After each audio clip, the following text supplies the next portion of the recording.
Здравейте, приятели!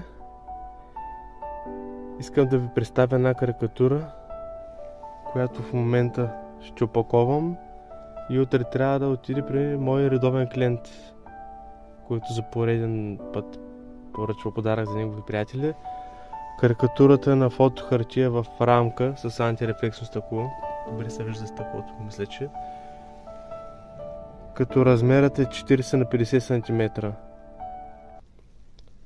Основните изисквания към карикатурата бяха този човек да бъде на скара и да прави шишчета.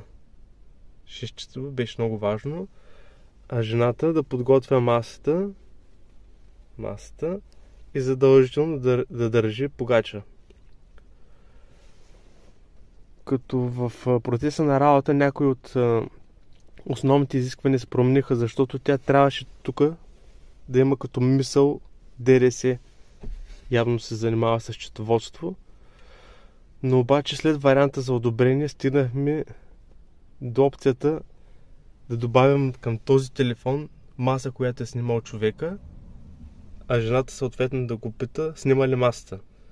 Това е явно нещо доста типично за тях, защото клиента ни много се зарадва, като стигна до това заключение, че карикатурата трябва да бъде по този начин. А ДДС-то добавихме, пак по негова идея, на престилката. Също трябваше да добавим шеф биф, което може би е нещо типично за тях. Така стигнахме до одобрение и бързам да изпращам карикатурата, защото наистина много трябва да пристигне при клиента ни.